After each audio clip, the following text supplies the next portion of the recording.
Povo de Deus, Jeremias capítulo 23 e capítulo 24. E aqui basicamente o texto vai falar sobre a questão do, das profecias falsas, né, dos falsos profetas e da questão dos maus pastores, no capítulo 23. É isso. E no capítulo 24, mais uma vez teremos uma ilustração, né, Deus usando uma ilustração para mostrar a realidade do povo. Aqui no capítulo 23, do versículo 1 até o versículo 8, nós temos primeiramente uma denúncia contra os maus pastores, e nós já aprendemos quando o texto no Velho Testamento fala de maus pastores, nós não podemos resumir a ideia de pastores que nós temos hoje em nosso tempo. Porque pastores aqui no Velho Testamento é liderança. E essa liderança é muito mais ampla do que nós pensamos hoje como pastores. Então ali é rei, sacerdote, profeta e líderes em geral. Então havia uma corrupção generalizada e esse pessoal estava tudo corrupto. Então esses pastores aí é muito mais amplo do que a ideia de pastor que muitos têm hoje, que é uma pessoa só. Entendeu? E outra coisa interessante é que se você comparar os erros desses pastores e comparar os erros do pastor hoje, dos pastores de hoje, que são específicos, porque os pastores daquela época são várias lideranças, né? Como falei, rei, profeta, sacerdote, anciões líderes em geral. Então, é amplo as pessoas. Pastores de hoje, geralmente é um só, que é o líder da igreja. É aquele que é o líder da igreja, está se referindo a uma pessoa só. Então, cuidado para você não resumir, não fazer uma interpretação muito restrita. Né? E fazendo uma comparação do pastor de hoje, que é um líder só, aquele que é líder da igreja, com os pastores, né, com os líderes, né, ou até pastores de hoje, com os pastores do passado, quais eram os erros desses pastores lá do passado? Eles eram corruptos, eles praticavam corrupção. Né? Ele praticava suborno, injustiça, né? Idolatria, aquela idolatria que substituía Deus. Então é um contexto muito diferente. E é isso, eles realmente acabavam fazendo que as ovelhas, né, que os seus liderados ficassem dispersos. O que é disperso aí? Disperso da lei, disperso de Deus, disperso das normas, de princípios. Né? E hoje, quais são geralmente os erros dos pastores de hoje? Por exemplo, eu conheço relato de pastor que foi visitar uma ovelha e a ovelha tratou ele mal, né? Deu um café a ele lá de dias atrás. Aí o pastor relatou, nunca mais visita ovelha nenhuma. Ele ficou chateado por ser maltratado em visita. Aí, traumatizado e chateado com isso, ele deixa de visitar. Outros pastores já me relataram que não visita ovelha comum, que ele entende que a obrigação é visitar só a ovelha que esteja doente, né? Não visita qualquer ovelha, só visita se for doente. Se não tiver doente, não visita. É um conceito que ele tem, entendeu? Outros pastores, eles dividiram a igreja, porque ele tinha uma visão ministerial e tinha um grupo opositor que tinha outra visão ministerial, e ele lutou ali pela sua visão ministerial, sabendo, entendendo que aquilo era de Deus, e aí houve um racha na igreja. Por causa de quê? De ponto de vista, entendeu? Ponto de vista. Esse são os relatos comuns hoje de ovelhas dispersadas no dia de hoje. Né? Igrejas vazias, ovelhas que vão embora, que desistem do evangelho. São questões, vamos dizer assim, naturais do dia a dia. Você percebe a diferença? De hoje, as ovelhas dispersadas hoje, para as ovelhas dispersadas no passado, os motivos que as ovelhas hoje dispersam e os motivos que as igrejas que as ovelhas dispersavam no passado, ou seja, ovelhas liderados. Então a gente precisa fazer de maneira sábia muito bem essa distinção. Porque daqui a pouco vão comparar aos líderes de hoje aos líderes do passado. Que lá era uma corrupção realmente severa, entendeu? E essas coisas, assim como acontecia no passado, também acontece hoje, claro que acontece, mas em um número muito mais reduzido. As brigas, as separações, as dispersões de liderados hoje são bem diferentes, na maioria dos casos, daquela realidade do passado. Porque naquela realidade do passado o negócio era terrível. Havia uma apostasia generalizada. As brigas de hoje, as separações de hoje, são muito mais por questões ideológicas, de ponto de vista diferentes. Brigas bobas que não eram para existir. Entendeu? Faz muita diferença isso. Então, cuidado quando você fizer uma aplicação, pegar um texto desse de Jeremias e querer comparar os dias de hoje com o dia do passado. Lá era muito mais complicado. Ok?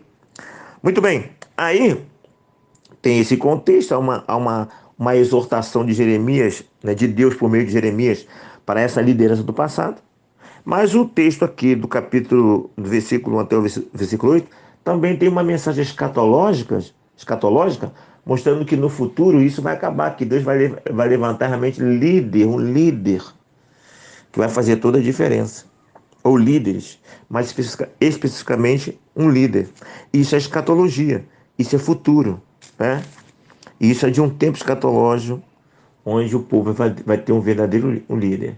Automaticamente, essa escatologia, essa profecia, vai ser usada também pelo falso profeta e, e pelo anticristo, porque eles irão se colocar como a realização dessa profecia. Tá vendo? Desde lá no passado, Deus falou que ia levantar um líder, papapá. Olha o líder aqui, esse sou eu. Só que aí haverá esse tempo onde é o tempo do gentio, é o tempo aonde vai surgir esse falso profeta. E só no tempo adequado vai vir realmente o líder, o grande líder, que é o líder de Deus. Ok? Outra coisa muito importante nesse texto aqui, o texto vai falar não só dos falsos líderes, né, a liderança que espantava as suas ovelhas, né, não cuidava dos seus liderados da maneira correta, vai falar também dos falsos profetas. Mas é de fundamental importância que você entenda que esse falso profeta aqui é no sentido de ele estar profetizando algo que não veio de Deus para ele. Não é que ele é um falso profeta. Até eu anotei aqui, nós vamos pregar sobre isso, eu espero pregar sobre isso. O título, uma mensagem com o seguinte tema: a falsa profecia do verdadeiro profeta.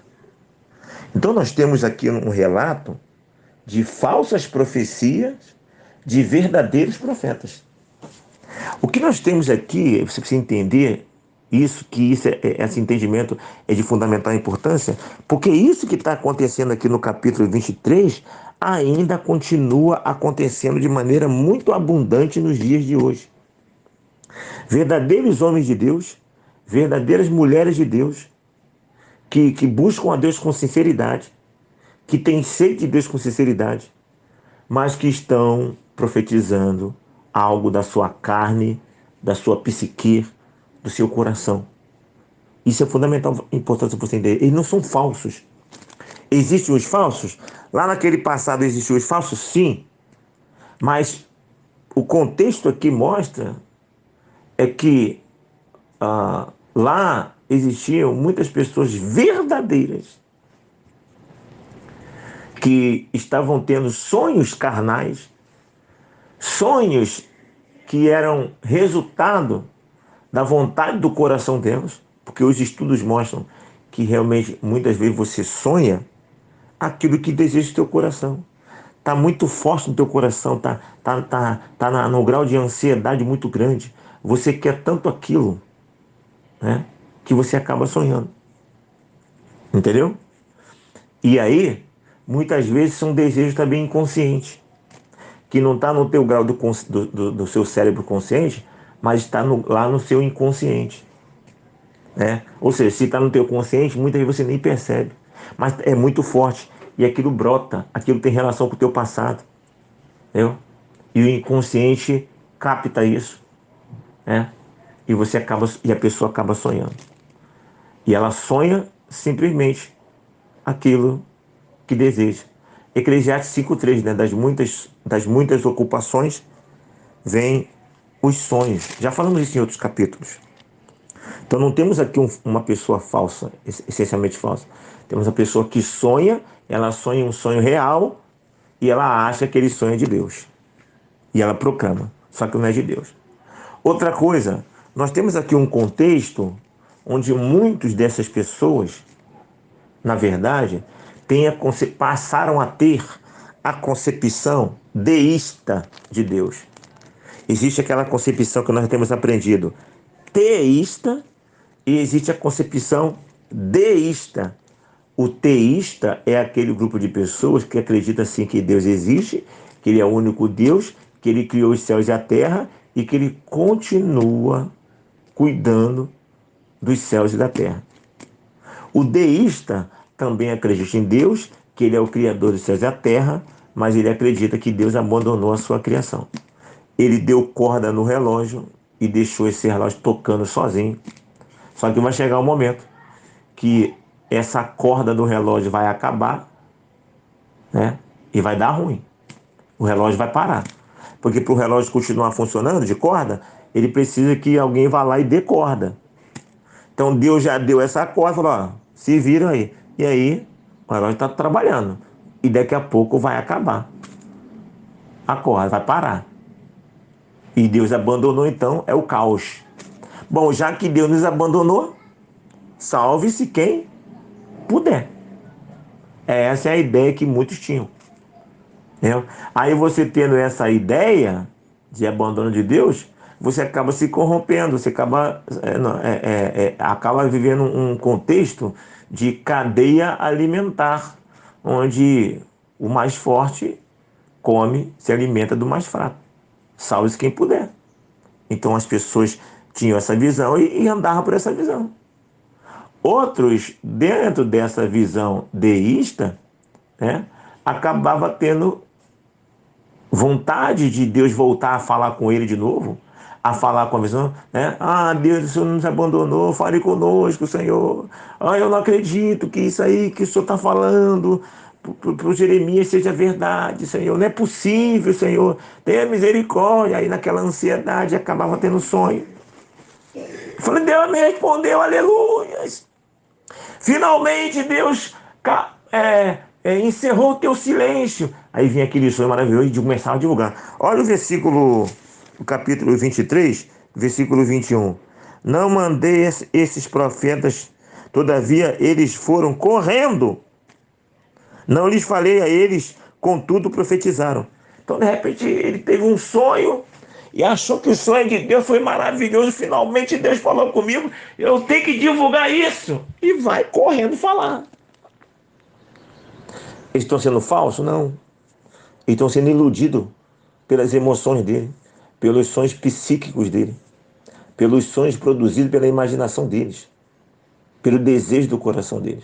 Esse é o contexto. E esse entendimento é de fundamental importância, repito, porque isso tem acontecido em abundância nos dias de hoje. Muitas igrejas que vivem, que o gás da igreja, que a fogueira da igreja, o combustível da igreja, é justamente as profecias, os sonhos. Elas vivem em função disso. E aí, nessa ânsia, imagine, você está no meio, em um contexto, onde se você não fala língua estranha, se você não sonha, se você não profetiza, você não é valorizado. Percebe? Mas a pessoa quer ser usada por Deus. Ela está com sinceridade, ela está com sede de Deus. Pai, eu quero ser usado pelo Senhor. Né? Inconscientemente, na verdade, ela quer ser reconhecida no meio que ela vive. Porque se ela não tiver essas coisas, ela não vai ser reconhecida. Ela vai ser deixada de lado. Ela vai sofrer preconceito. Muitas vezes é uma pessoa negra.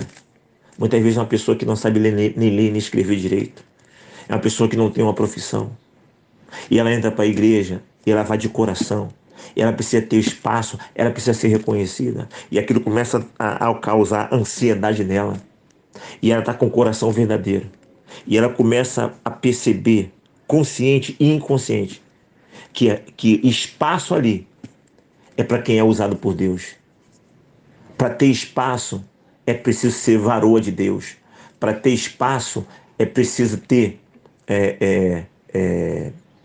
ser reconhecido como um profeta de Deus. Em outras palavras, indiretamente é isso que as pessoas acabam aprendendo.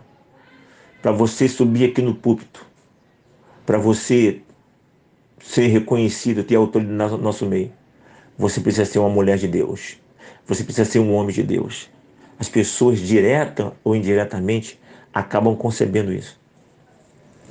E na ânsia de querer ser usada por Deus, de querer ser usado por Deus, e vivendo num ambiente onde só tem espaço para quem é usado por Deus, muitos acabam tendo sonhos, muitos acabam tendo visões, que não são visões que eles inventaram, mas são visões que o seu psique, que é sua vontade, produziu por meio de sonhos ou da própria visão mesmo propriamente dita. Na maioria das vezes não tem nem sonho e nem visão. Na maioria das vezes tem o pulsar do coração, é o coração que pulsa diferente, aí a pessoa, é Deus que está falando no meu coração, é Deus que está falando. E aí muitas vezes, simplesmente pelo pulsar do coração, né, que é enganoso, como diz a palavra, a pessoa acredita que é de Deus e começa a profetizar e a falar. Aconteceu lá no passado de Jeremias e acontece nos dias de hoje. É só ler, pesquisar, analisar Jeremias capítulo 23, especialmente versículo 21. É só ler, analisar Jeremias capítulo 14, versículo 14, que vai falar sobre a mesma coisa. Vários outros textos, mas analisa aí Jeremias 23, 14, o Jeremias 23, capítulo todo, tá? Todo o capítulo. Mas analisa aí, especialmente o versículo 21, e depois analisa o capítulo 14, versículo 14, e pesquise, você vai encontrar essa realidade aí.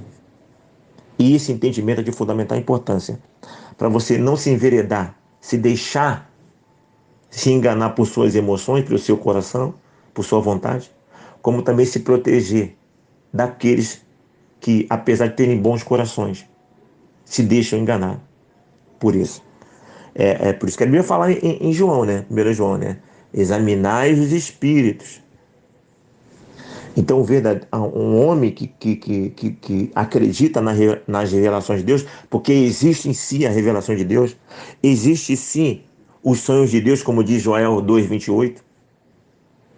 Existe o verdadeiro, existe o falso e existe o humano. O falso é aquele que sabe que está falando falsidade, mas existe aquele que é humano, que pensa que está falando a verdade, profecias de Deus, mas está falando na verdade do seu coração, do seu psique, da sua vontade. Percebeu? Então, de fundamental importância ter esse entendimento. Então, essa é a ênfase que eu gostaria de dar nesse capítulo 23. Né? Poderia falar outras coisas, né? Mas a ênfase é essa. Aqui no versículo 23, capítulo 23, versículo 23, fala um pouquinho sobre essa questão do deísmo, né? Indiretamente fala do deísmo, né? Acaso sou Deus apenas de perto? Diz o Senhor, e não também de longe? Deus é Deus de perto, Deus é Deus de longe, ou seja, Deus é imanente, como ele é transcendente. Só que naquele contexto, muitas pessoas, não, Deus agora está sendo só transcendente. Ele abandonou a sua criação. Não, eu sou transcendente sim. Tem coisas que você não vai conhecer, eu não vou me revelar a você, eu não vou deixar você me conhecer. Tu vai ficar abandonado em algumas coisas que eu não quero que você conheça, mas eu também sou Deus desperto. Tem coisas que eu revelo sim. Então eu estou perto e estou longe ao mesmo tempo. É isso que está dizendo aqui. Não, não é deísmo não, tá? Não. Mas também não é totalmente teísta. Ou seja, ele se revela parcialmente. E ele